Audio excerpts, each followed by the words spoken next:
it was already too late because again, once you start going to the doctor, the adjusters start looking at your medical records. I'll tell you 100%, like my premiums are much, much lower than what they would be with the survivor benefit plan. So I feel comfortable that I was able to protect the pension. But if I had started if I had started earlier talking to a financial planner about that specific topic, I probably would have been better off. And today I have a really special guest, a longtime friend, West Point classmate, retiring or almost retired Army officer Rob Massey. And we've been buddies for quite a long time. And Rob is about 18 months to 2 years ahead of me in the transition process, and has graciously volunteered to come on and share some of the lessons that he has learned along the way. Before I turn it over to Robin and ask him a few questions, for me, I think one of the TTPs that I'm using in this process is I really want to reach out to people like Rob Massey and learn their experiences. And so I have this goal that at least once a week, usually on Fridays, my goal is to reach out to someone that is either farther ahead of me in the transition process or has completed the transition to learn their experiences and best practices. And I am very grateful that this week Rob is my guest to share some of those lessons. So without further ado, Rob, I'll turn it over to you. Would you mind introducing yourself briefly to our listeners or watchers? Yeah, Rob, thanks for having me. Yeah, as you mentioned, right, this is really a pivotal point sort of in my life as I make the move from the army into the sort of corporate America civilian sector, and I'm grateful that there's a platform that you're creating to try to get the word out because while it's still fresh in my mind, I thought I did some good things. I learned an awful lot during the process. Maybe I made some mistakes, and if I can share all that stuff now while I still remember that it happened to me, then hopefully it can be a win for you and a win for the folks that are watching this. Yeah, so as you mentioned, right, you and I go back a while, right? West Point and flight school, and obviously acquisitions. We've bumped into each other pretty much every year for the last 20 years. It was awesome doing your promotion up at West Point a couple of years back. And then, yeah, seeing you take command of DCMA Boeing Mesa down there in Arizona with the Apache program, really just inspiring watching you lead and seeing you make this move into the transition process yourself, right? So I wrapped up an internship program. I'm sure we'll talk about that a little bit here today, but I wrapped that up in the end of March. I came back to the Army for the first 2 weeks of April to clear, right? 2 weeks to clear. I cleared on a Friday and I started working with the company that I interned with on a Monday. So I got a couple of weeks left technically on active duty. So I've been double dipping with the paychecks for the last month or so. But all in all, I'd say it was a really smooth process, but it wasn't all me, right? It was a lot of help, right? As you mentioned, right? The coffees that I had with people, the phone calls that I had with people, and just the relationships that I've been connected with over the years that have helped me sort of make this transition as smooth as possible. Well, that's great. I mean, you have quite a lot going on in your life the past few months. It sounds like between the internship and starting a new job and being on terminal leave here, and your final out date just a few weeks away. Can you share, what's kind of going through your mind right now? What are you thinking about right Yeah, now? I think that quite like it's too soon. I talked to my wife Sarah about this. You're right. Like you take, I took, I mean, for all practical purposes, I took the uniform off back in January and did a 3 month internship. I threw the uniform back on for 2 weeks. I went to a retirement ceremony over by the Pentagon, so I could do that whole, remember, rah rah, pomp and circumstance stuff. We had a nice little party in Old Town Alexandria.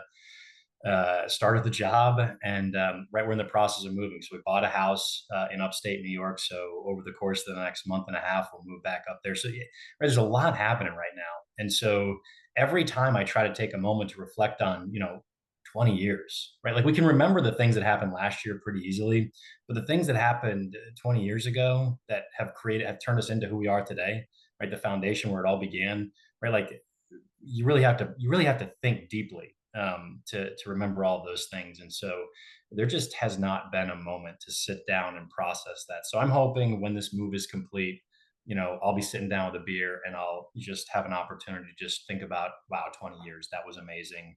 And now we're on to the next thing, right? That's great. With everything you had to consider during this transition process, what's one piece of advice that you would give service members like me as we approach our final years in the military? Um, it has to be just one thing. Just so, So, full disclosure, you gave me some of these questions ahead of time. So this is the question that you asked me to ask you. yeah, I know. And then I thought about it more and I said, maybe there's, so here's my one thing is that there are three things. The rule of three. No, really the most important thing is going to be the VA process. And I'll tell you why. Right. So you can't, everything else that you might drop the ball on, everything else that you might get to at the last minute, everything else in this retirement process, it can be easily corrected. But what you can never correct is you're never going to be able to go back and correct your active duty military medical records. You can't do that. And so as you start to enter into that 3 years out window, right? Like, I mean, you and I, quite literally, like, we have been in places where we were breathing in shit. And so you at a minimum, your country owes it to you to get your lungs tested, make sure you can breathe correctly, make sure that you know you know health wise, right, you're taken care of. And sure, you can try to make the case that you've got a service connected disability after you make that leap out of the military, but obviously it's way easier to do that while you're still in active duty. So first and foremost, take care of your health. At a minimum, your country owes that of you, right? You and I have been to some pretty crappy places, and so just get that stuff checked out, because you can't go back and get it added to your records afterwards. At least it's not very easy. So, and as you know, scheduling doctor's appointments takes time, right? So make sure you're taking care of your health, and that's number one, right? Because really everything else can fall, but that one. Then it's the job search, right? Job search wise. Um, the transition assistance program is going to give you a lot of advice. You're going to seek out some not-for-profit organizations that are going to give you a lot. There's a lot of people that are going to give you a lot of advice. Most of it's going to suck. Um, right. The best advice you're going to get, it's going to come from people that you already have established relationships with, right? People that you can be candid with.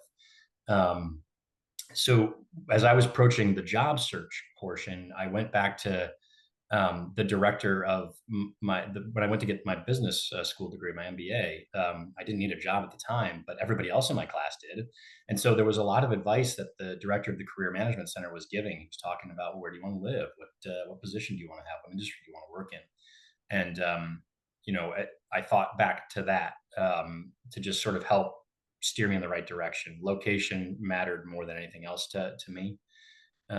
We Again, I can speak for both of us. You and I have both lived in some, places that we wouldn't choose to live again, right? So, and I remember not every army leader, but a lot of army leaders, I'm sure you've heard this too before, right? They say, well, if you want a vacation, or if you want location, go on a vacation or something like that, right? Like, you need to go to crappy places. That's the army way. So we prioritize location because I just wanted to, stick it to those people. But yeah, we focused on location. And then I thought back to, like, a lot of happy memories in the army.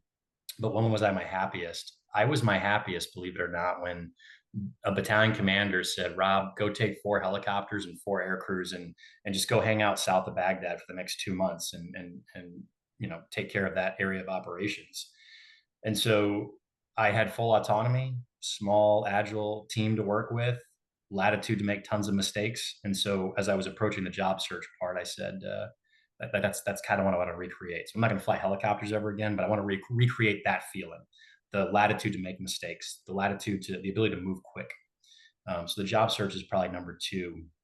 And then I think number three, routine. We're all creatures of routine, and this is a huge, huge change in your routine. And so the sooner you can figure out, when am I going to exercise? When am I going to get my reading time in? What's my commute going to look like? The sooner that you can get that established, I think the for your mental health, I think that's probably gonna say everything else can fall, right? Health insurance and re-registering and TRICARE, whatever that can fall. Right, that'll take care of itself. Kids enrolling in schools when you make the move, that'll be fine, right? Military awards, final evaluations, all that stuff's going to take care of itself. But I'd say those three things, those are the things you prioritize and don't let drop. Yeah. I mean, great advice. And as you were talking, I was thinking a lot about my experiences as well. And similar to you, one of my best experiences was deployed with my battalion 225 Aviation at Fob Wolverine in Afghanistan, and it was just our small battalion. I was a Delta Company commander. I had to support the battalion with maintenance, and it was just a small team getting the job done, going out, flying missions, away from the flagpole, lots of autonomy. And that's a good point to think about those experiences to help shape your future career. I did want to pull the thread. You mentioned getting your lungs tested, and this is something that someone told me this about a week ago too, and I hadn't really thought about that before because similar to you, we lived around burn pits downrange. I flew missions frequently around oil fields and would just come back with my whole uniform and skin just like reeking of oil, which was disgusting. Been in sandstorms, just inhaling silicone all the time, right? So what was your process for presenting that to the doctor and actually getting your lungs tested? Because I feel like if I told the doctor, hey, like I want to get my lungs tested, they would say, well, why? Or do you have issues? Or are you struggling to breathe? And I don't know. Am I? Yeah. Well, it's the symptoms of asthma, and there's a lot of things that can cause asthma, right? Like peanut dust in Alabama can mess with you. Allergies, pollen allergies. But if you start experiencing those symptoms, I wouldn't just automatically assume that, well, it's the peanut dust or it's the pollen, right? Like it's Yeah, so again, and obviously you're going to register for the burn pit, registry with the Department of Veterans Affairs. But yeah, when you start experiencing those symptoms, right, like don't just assume, well, it's obviously the peanut dust. Um, go get the lungs checked. Go do that pulmonary function test. Go take care of that. Right, takes a couple of minutes, and if everything's good, that's great. But if they yeah. discover something, at least you'll know. That's great. That's great. What would you say is the biggest myth or distraction that you've encountered during the transition process? Um, so I'm sure you've seen this as well. When I go on, when I peruse LinkedIn or social media in general, and I'm looking for transition specific content, there's a lot of commentary just about, oh man, I got out of the army last year, and the team is just not the same. The people just aren't the same. The sense of purpose just isn't the same. And I know this is going to sound like a hot take, but the fact that like you think the army was the greatest experience of your life is the myth, right? Like the army was not the best experience of your life. And and let me explain, because I'm sure I just offended everybody who's watching this. What I mean is I 100% agree with you that you had some great days in the army. I do 100%. I believe that, and I 100% believe that you met some of the best people in the military. Um, but I'm also going to challenge you and say, I bet you met some of the worst people. I bet you had some of the worst days of your life in the army. And so nostalgia, like this concept of nostalgia, it's like, I think it can be the worst enemy during the transition process, because what nostalgia does is it like sands over all these imperfections in your experience, right? Like all those bad times seem to disappear, and all you're left with are the great times, the parades, the promotion ceremonies, the hugs and kisses, the right, all the good things. You forget about the bad things, and so I think if you don't resist nostalgia a little bit in this transition process, then all you're going to be searching for is what you had, and what you had is just kind of this utopia that your mind created for you. You're never going to find that, and oh, by the way, you never actually had that. So like we were talking about just the ability to be agile. I remember days, Rob, and like rules that were enforced upon me, like orders that were enforced upon us. This is the stupidest shit in the world. Like it is, you are insulting my intelligence by making me do this, that, or the other thing. Like you and I have followed some of the dumbest rules in the world. But So I'd say like the myth that like, you're like you're living in like the summer of 69, like those are the best days of my life, like no, the best days of your life are not behind you, they're still in front of you. You did have some great ones and you did work with some great people, but you're gonna continue to have good days and you're gonna continue to meet wonderful people. And I think that if you can resist nostalgia a little bit, I think it really is going to help you out in the transition process. Yeah. Yeah, I'm sure there's some official term for having rose-colored Yeah, nostalgia, and right. like, I'm forgetting the bad times and only remembering the good times. I've definitely seen that in my own life and lives of others as well. Yeah, I need to Google that afterwards to figure out like what's that official Yeah. documented the process that our brain tricks us. There's lots of programs available to transitioning service members, lots of nonprofit organizations, like you mentioned, as well as other programs. What would you say is one of the best programs that you've encountered, and how'd you take full advantage of it? I mean, hands down, right? It's the SkillBridge program, right? It's that internship Yeah. program. Um, so I'll dive into that in a second, but like to your point, there's a lot. Like, my goodness, if you wanted to spend every waking hour of the next year of your life, Rob, like you could be doing something for a credentialing program, some kind of transition assistance program run by a not. I mean, you could spend every single day doing something if you wanted to. I think it would be a complete waste of your time, but you could. And I guess that's part of the problem, right? Like, how do you separate what matters, or what those resources that are really really good from the ones that aren't? There's a lot of programs out there. Um, I can't tell you the number of classes that I sat through that pushed LinkedIn down my throat. Um, and LinkedIn's not bad. LinkedIn is a wonderful tool. I think the problem is, you know, correct me if I'm wrong, but I'm sure I have 1,000 people out there that I'm connected with on LinkedIn, and most of those people couldn't pick me out of a police lineup. And Yeah. and I guess what LinkedIn in that sense does to you is it gives you this false sense of hope that like everybody wants to give me a job, right? If I have no, if you and I had never met before, and I just randomly in messaged you and chucked you my resume, um, like you're never gonna talk to me. Like, who is this guy? I don't know this guy. Are you? I mean, Yeah.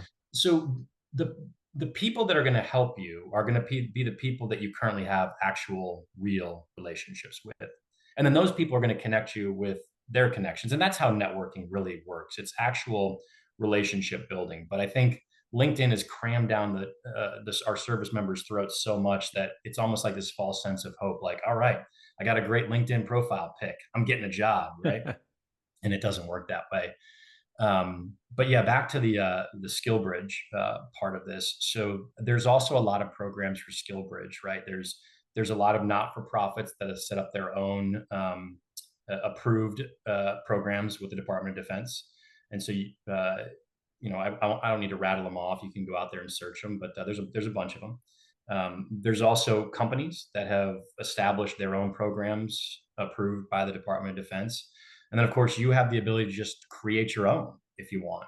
And even with some of those other not-for-profits that run these programs, you could bring a company into their program. So there's a lot of ways to do it, but you need to have the command approval. So that has to come first. So it's almost like you've got to figure out which one you want to do so that you can get the command approval for that, and then you can do it. And then, oh, by the way, keep in mind, you only have the last 6 months of your time in service to do that.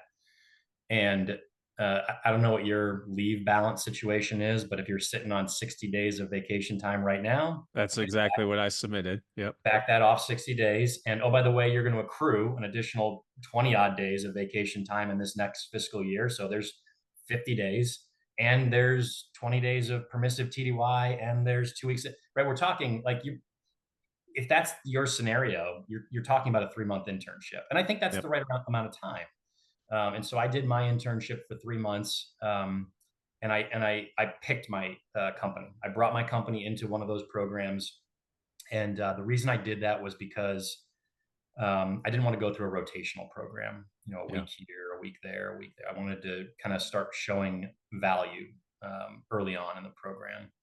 And because I thought that's how I was going to get the job, right? Like I thought this is a 3 month interview for me, and I'm going to prove to you that I can do something for you that nobody else in your ecosystem can do. And that's how I kind of approached the internship. It was like a 3 month job interview.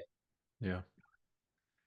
Yeah, I am completely fascinated by SkillBridge and CSP, the Career Skill Program, I think it's Mhm. called, and I plan to kind of do a deep dive into that in a later episode because I think there's lots of different ways to approach it and things you need to consider. Like, do you go? I think it's honoring heroes is the SkillBridge one of the SkillBridge programs, or do you just go direct to a company through CSP? Yeah, I think that's a great opportunity. I wish more service members took advantage of it, and I wish I also recognize that not all chains of commands, especially at some like the larger bases, are as receptive of allowing service members to go do the programs. Yeah, 100%. And it's but again, as with anything, right? The earlier out you plan it, the more conversations you have with your chain of command in advance of it, the more likely you are to get that command approval. Because if you're coming to a commander, right, a week before you want to do the program and you're asking, yeah, come on, it's not happening. So Yeah, planning here matters. yeah. Yeah, interesting point you made about LinkedIn too, and I haven't been through the Army's what's the CAP the Transition assistance program. transition assistance, yeah, Yeah. ATAP. So I haven't been through that yet, but I've heard similar feedback. Yeah, my advice is I think lots of people only go to LinkedIn when they're looking for a job, right? And like you said, when you only go to LinkedIn when you're looking for a job and you try doing these cold emails to people, you're not going to have that much luck. My advice to service members is when before you're transitioning, like I am a year and a half out or even before, start building your network on LinkedIn. Start posting on topics that you're interested about. Start kind of positioning yourself as a thought leader if that's something you want to do. And it's a great opportunity to message people just to ask, hey, can I get 15 minutes on your calendar to learn about what your company does, or to ask you about how AI is being used in aircraft these days, or how your transition from the military went. And I think if you approach it from that as, learning and networking a year or two before your retirement, well, then those people that you networked with previously may be more prone to, entertain you or help you when you're actually looking for a job when the time comes. But waiting until the last minute to kind of engage with social media or LinkedIn, it may not always be helpful. Yeah, yeah. In this relationship, right? When it becomes clear that the relationship is just transactional, it's Yeah. right. I mean, I get turned off by that type of relationship. But right, it's when you get to know people when you don't need to ask for a favor, right? Yep. That's how you do it. And so you go to a lot of these different networking events, professional organizations. I know you're the president of a professional organization down there in Arizona, and those are great opportunities just to do what you just mentioned, right? Just have those conversations. Yeah. So when people say you need to work on your LinkedIn skills, I really do think what they mean is you just need to work on your relationship building skills Yeah. so that it's not transactional. I agree completely. What's one of the biggest mistakes you've made during this process? Life insurance. Okay. Elaborate, please. Yeah. So going back to like the most right, the thing that you cannot drop the ball on, that VA disability claim process. So the mistake that I made was, so 3 years ago I started thinking about the survivor benefit plan. Right. So the survivor benefit plan is just that plan that basically helps to ensure your pension for your surviving spouse. If Uh, you pass away. exactly, Yeah. exactly.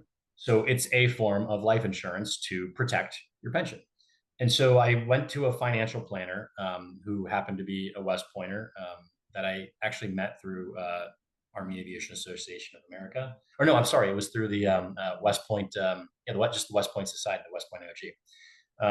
And he and I just sat down and we just started smartly planning out economically like the future and how to protect some of these assets.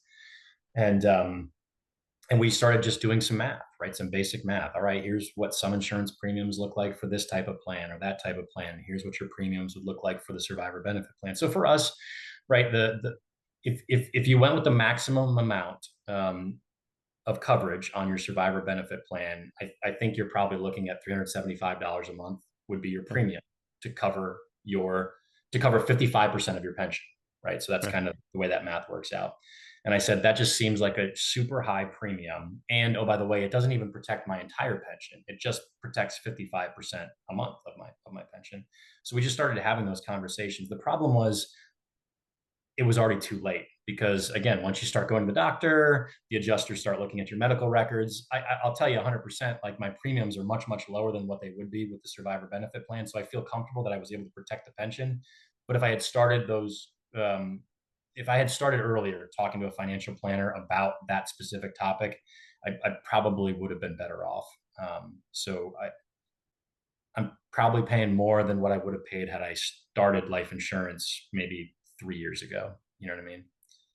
Okay. So if I could summarize then, the advice is get life insurance before you start going through the VA disability process, Yeah, or 100%. Right. Like, right. I mean, really, what you're trying to do is you need to protect that asset, and the later you think about protecting that asset, the more documents are going to be building up in your medical records. And every single document that's added to your medical records is an opportunity for an insurance adjuster to say, we probably need to increase his premiums. So gotcha. the sooner you do it, I think the lower you're going to pay in premiums. And again, I'm Okay. not a financial advisor. All I'm saying is that was the mistake I made. I know 100% that had I had these conversations a little bit earlier, I'd be paying less a month to protect that asset. Okay. So in terms of the survivor benefits, though, did did you turn down the survivor I benefit, did or you did? for Okay. that very reason, right? So that was the goal. The goal was I want to protect the pension, and is there a way to do it that's more cost effective than the survivor benefit plan? And so Gotcha. we moved out on a combination of things that help protect that. That's great. How did you find your financial planner to help walk you through this stuff? Because I assume not all financial planners are smart on these military Yeah, so I idiosyncrasies. mean, this goes back to your relationships and the network and the LinkedIn thing, right? So I was assigned to Connecticut many years ago, and the president for the West Point Society of Connecticut was a financial planner. And a year after I left Connecticut, I picked up the phone and I called him up, Call them. and I just said, "Hey, I remember when you were talking to me about this a year ago, and I feel like you were onto something. Can we talk?" And that's how it works.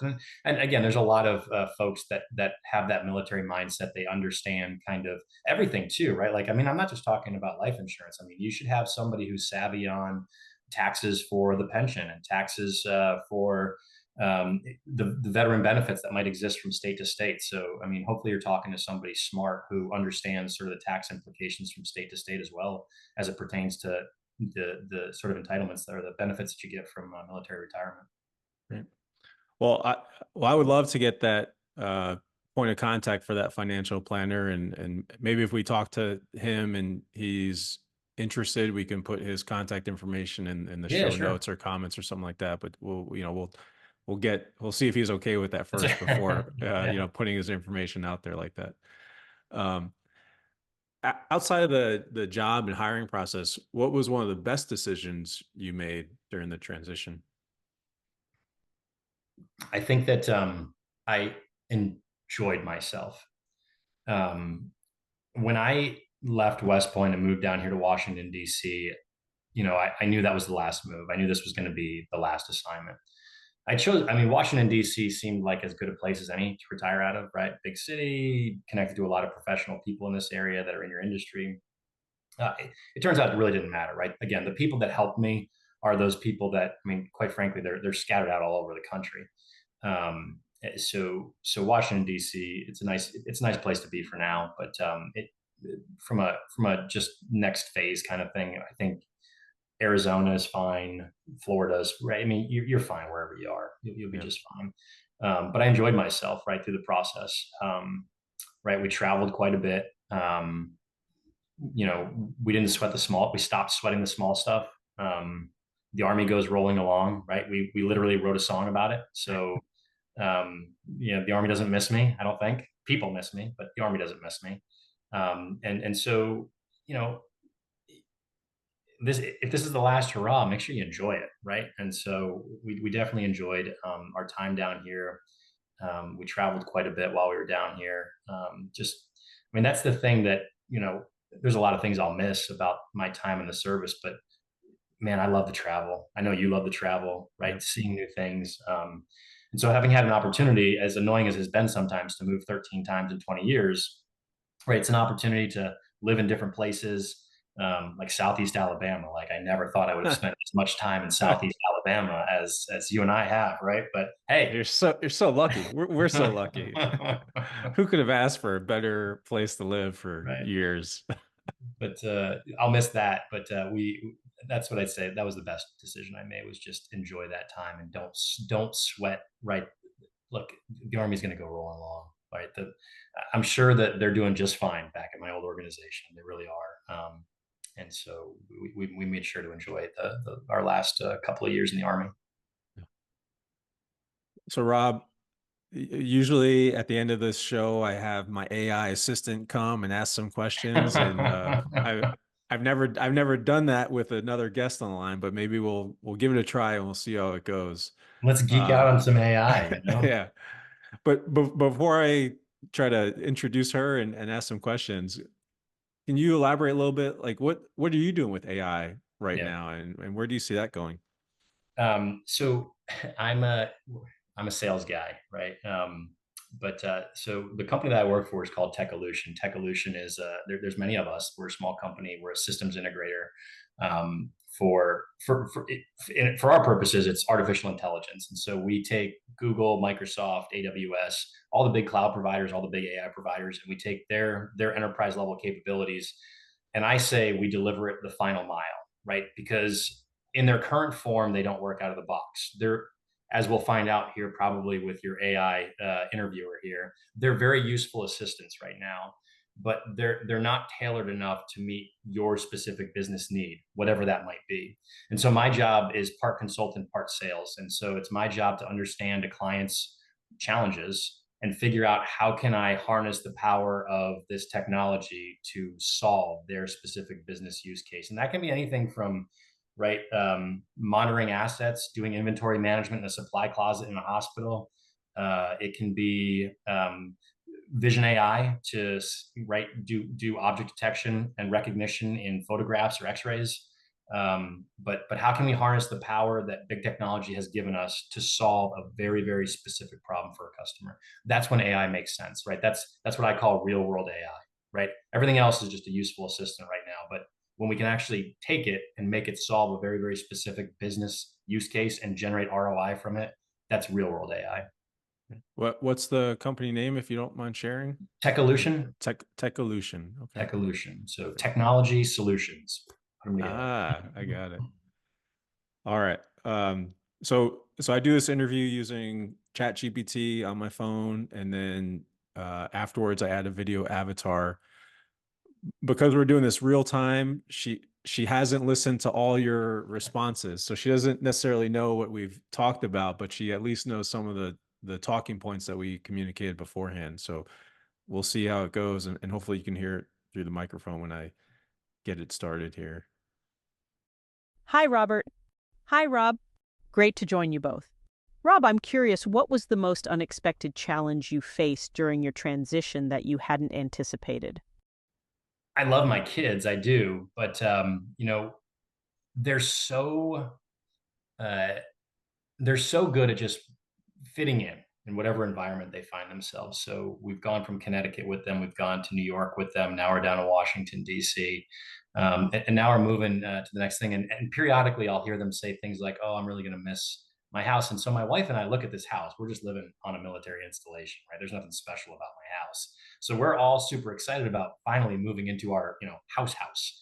And here my kids are saying, "Oh, I'm going to miss this house." And so, right, in our eyes, this is just a house, but to them, it truly was a home. And so I think, the most unexpected thing that I encountered over the course of the last year was man, this place was really special, and I didn't realize how special it was for my kids.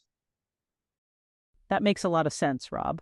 It's touching to hear how your kids have formed such strong connections with the places you've lived. Do you have any plans or ideas on how to help them adjust and make the new house feel like home for them? Yeah, just buy them lots of presents. No, I'm just kidding. No, look, we're moving around. We're moving to family, right? So there's a lot of family support where we're headed, and that's really exciting. And I know that that matters an awful lot to the kids as well. So being surrounded by family will be huge, right? I mean, Rob, your kids are, we're all younger kids, right? Our kids are on the younger side, and so we have an opportunity for grandparents to see them play their sports games and to go to recitals and to do all those things with them. And so I think that'll be great. So I think the best thing that you can do is just surround with love, surround with family, surround with support, and that's our plan to help them get acclimated to the next thing. That sounds like a wonderful plan, Rob. Surrounding your kids with family and support will definitely make a big difference. My last question is, as you reflect on your military career and the transition process, what are you most proud of accomplishing, both professionally and personally? And for the military joke of the day, why did the Scarecrow become a military officer? Because he was outstanding in his field. That's a good one. So I think the question was personally and professionally, what am I the most proud of?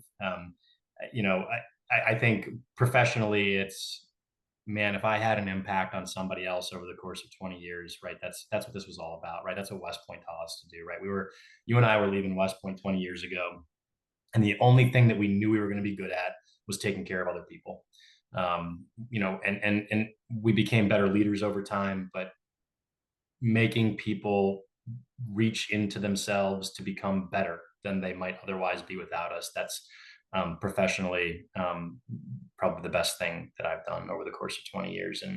And personally, yeah, I think 13 moves in 20 years is a lot, right? So, right, if I can be personally proud of something, and I know I can probably speak for you too, right? I mean, that's a lot of moving, that's a lot of adjusting. Most people, graduate high school and they probably move a stone's throw away from where they grew up, and they've been doing the same routine for day in day out for 20 years, and we're constantly uprooting our lives, changing our routines around and making it all work. I'm incredibly proud that my wife and I have been able to make it work wherever, whenever. That's incredible. And please send my love and hellos to Sarah and the family. Rob, this was a great conversation. I really appreciate you sharing your lessons learned and wisdom and insight. And this was helpful to me, and hopefully it'll be helpful to other people in the future. Um, would you like to share how people can connect with you if they're interested in connecting with you in the future? Yeah, 100%. I think you're right. LinkedIn is good for this, right? Like that's the easiest way, right? In message me through LinkedIn. Be legit about your questions, right? Don't chuck me a resume and ask me to get you a job, but yeah, easy to connect with me there. And I'm certainly happy to help, right? Especially if you've got your service member transitioning, right? Like I just came through the process, right? So hit me up while it's still fresh in my mind because I'm probably going to forget about this in a couple of months. Well, Rob, you're a scarecrow because you're outstanding in your field. And thank You, you, everyone, for watching. Please like, subscribe, leave a comment. Your support means everything. And until next time, we'll see you later. Rob, thanks a lot, buddy.